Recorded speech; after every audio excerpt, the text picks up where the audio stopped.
बोले मुझको मेरी बीवी परेशान करती है, मुझको उससे लड़ने की हिम्मत चाहिए, ताकत चाहिए, शक्ति चाहिए। दुकानदार ने अपने नौकर से कहा, दादा को एक क्वार्टर दे दो और हमारा बैलेंस चेक कर दीजिए। चाचा ने धक्का दे दिया, गिर गई बेचारी। बोले बिल्कुल बैलेंस नहीं। देहात का आदमी बहुत होशियार होता है, एक एक रुपया कैसे बचाया जाता है उसको पता है। एक आदमी कानपुर देहात का पहुंच गया वहां हजरतगंज में, वहां पनवाड़ी के पास पहुंचा। बोले एक पान लगाओ। पनवाड़ी ने पान लगाना शुरू किया। बोले ऐसा करो इसमें थोड़ा सा कत्था और मार दो। कत्था मार दिया। बोले बनारसी वाला बढ़िया होना चाहिए, एकदम टंच माल। उसने कहा ठीक है बाबूजी दे रहा हूं। लौंग भी डाल दो। लौंग भी डाल दी, सुपारी भी डाल दी, किमाम भी डाल दिया, इलायची भी डाल दो। इतना सब कुछ डलवाने के बाद उसने 2 का सिक्का निकाला और पनवाड़ी के हाथ पे धरा। बोले ये लो पैसे। पनवाड़ी ने सिक्का देखा, फिर उस लड़के को देखा। बोले ये 2 रुपए भी इसी में धर दूं क्या? ऐसे ही शानदार जानदार कवि हमारे बीच में हैं अमित उमर, जिनकी कविताएं आप पहले भी सुन चुके हैं। आज फिर से वो एक नई कविता के साथ आपके बीच हाजिर हैं। बहुत जोरदार तालियों से अमित उमर का स्वागत करिए। इस कोरोना काल में एक बहुत बड़ी समस्या ये आ गई कि लड़कियों का अपने बॉयफ्रेंड से मिलना बड़ा मुश्किल हो गया। तो उनके पास कोई बहाना नहीं बचा कि वो किस तरह से घर से बाहर जाएं। तो अभी जब लॉकडाउन हटा, तो लॉकडाउन हटने के बाद एक लड़की जो घर में बहाना करके गई कि मैं भोले बाबा के मंदिर जा रही हूं, और वो अपने बॉयफ्रेंड से मिलने चली गई। लेकिन जब वो लौट के आई तो उसको बड़ी ग्लानि हुई।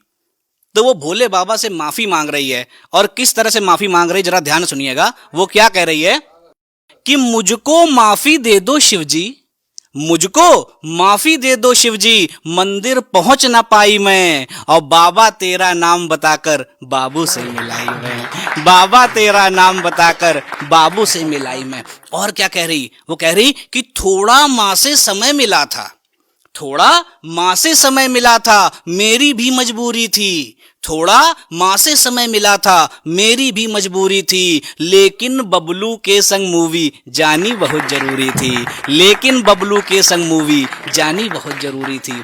और क्या कह रही है कि समय बड़ा लगता है बाबा, समय बहुत लगता है बाबा मॉल में आने जाने में, समय बहुत लगता है बाबा मॉल में आने जाने में, और बाकी बचा समय भी लग गया पिज्जा बर्गर खाने में, बाकी बचा समय भी लग गया पिज्जा बर्गर खाने में। और वरना तुम्हें पता है भोले, वरना तुम्हें पता है भोले, सुबह सवेरे जगती हूँ और मंदिर भी जाती हूँ तेरे, व्रत भी सारे रखती हूँ, आज हुई है गलती मुझसे, जल तक चढ़ा न पाई मैं, और बाबा तेरा नाम बताकर बाबू से मिलाई मैं, बाबा तेरा नाम बताकर बाबू से मिलाई मैं।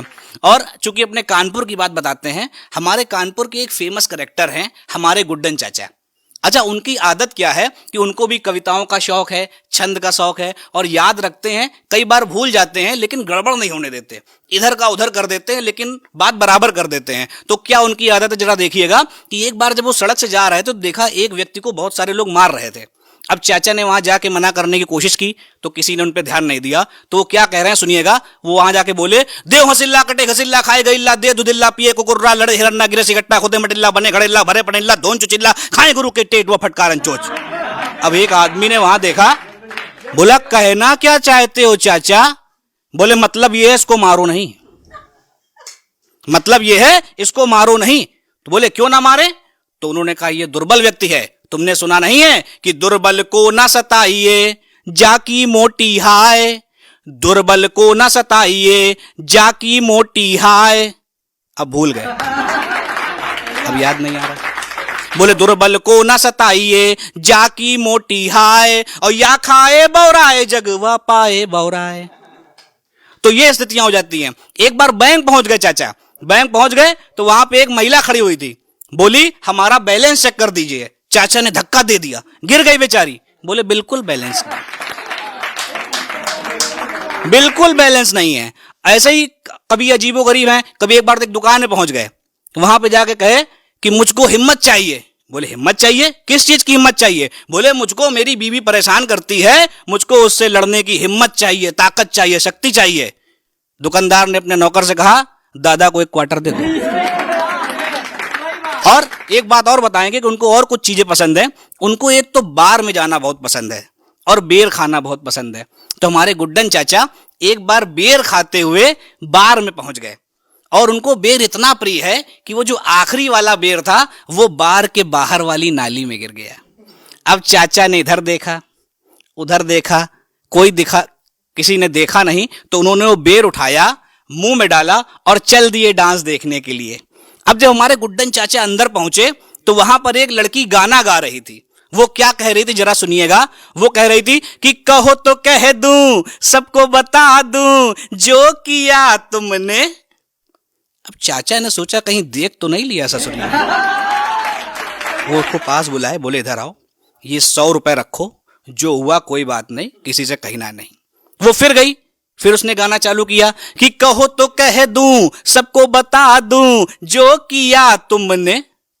अब की चाचा ने उसको पास बुलाया, बोले इधर आओ, ये 500-600 जो भी रुपए सब रखो, किसी से कहना नहीं, हो गई गलती हो गई, ये सब होता रहता है। अब लड़की को लगा ये तो बढ़िया है, इसको तो अच्छा लग रहा है। फिर गई, फिर उसने गाना चालू किया कि कहो तो कह दूं, सबको बता दूं, जो किया तुमने। अब की चाचा गुस्सा आया, मंच पे पहुंचे, माइक लिया, बोले हाँ गई तो हमने नाली से उठा के बेर खाया है।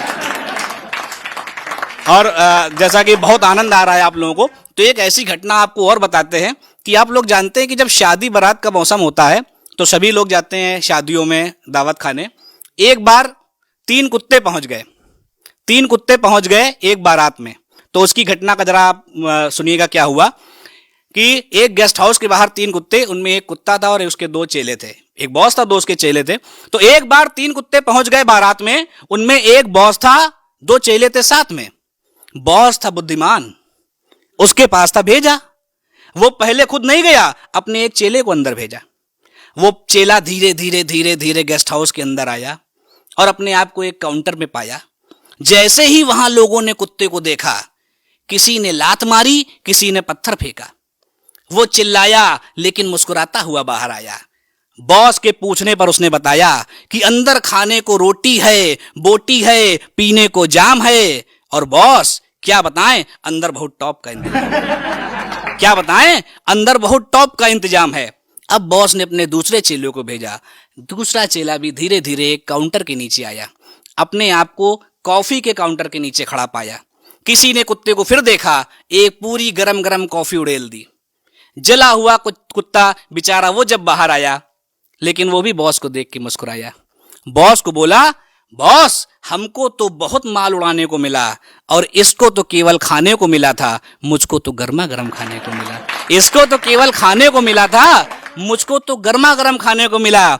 अब बॉस ने सोचा हम तो बॉस हैं, हमारी तो कुछ ज्यादा इज्जत होगी। अच्छा, लोगों ने वहां प्लानिंग कर ली थी कि कुत्ते बार बार आ रहे हैं, अब की कोई कुत्ता अंदर आए तो उसको इतना मारना कि बाहर ना जाने देना। खैर, अब हमारे बॉस किसी तरह अंदर पहुंच गए। अंदर पहुंचे, अंदर का दृश्य देखकर उनका दिमाग चकराया। अंदर हालात क्या होते हैं हमारे यहाँ शादियों में कि खाने की लाइन में सैकड़ों लोग खड़े थे, सब एक से आगे आने के लिए अड़े थे। एक एक रोटी को 10-10 लोग झपट रहे थे और बिल्कुल कुत्तों की तरह खाने को लपक रहे थे, बिल्कुल कुत्तों की तरह खाने को लपक रहे थे। उसने देखा कि यहाँ पर स्थितियां ये है, सब एक जैसे हैं, बूढ़े हैं, जवान हैं, बच्चे हैं। उसको लगा इससे तो हम कुत्ते ही अच्छे हैं, इससे तो हम कुत्ते ही अच्छे हैं। लेकिन वहां पे जब पता चला, लोगों ने फिर कुत्ता आया तो लोगों ने उसको पकड़ लिया, इतना मारा कि उसको लोग बाहर नहीं जाने दे रहे थे। अंत में मार पीट होने के बाद जब बॉस बाहर आए और चेलों ने उनसे पूछा कि बॉस क्या हुआ, तुम्हारा चेहरा क्यों लाल है, क्या बताओ तुम्हारा क्या हाल है, बोलो बताओ तुम्हारा क्या हाल है। बॉस बोले हमको तो लोग आने ही नहीं दे रहे थे, क्या बताएं वहां से जाने ही नहीं दे रहे थे। लेकिन चेलों, एक बात हमेशा याद रखना, व्यर्थ का माल ज्यादा उड़ाना नहीं चाहिए और जहां बुलाया ना जाए वहां कभी जाना नहीं चाहिए, जहां बुलाया ना जाए वहां कभी जाना नहीं चाहिए। धन्यवाद।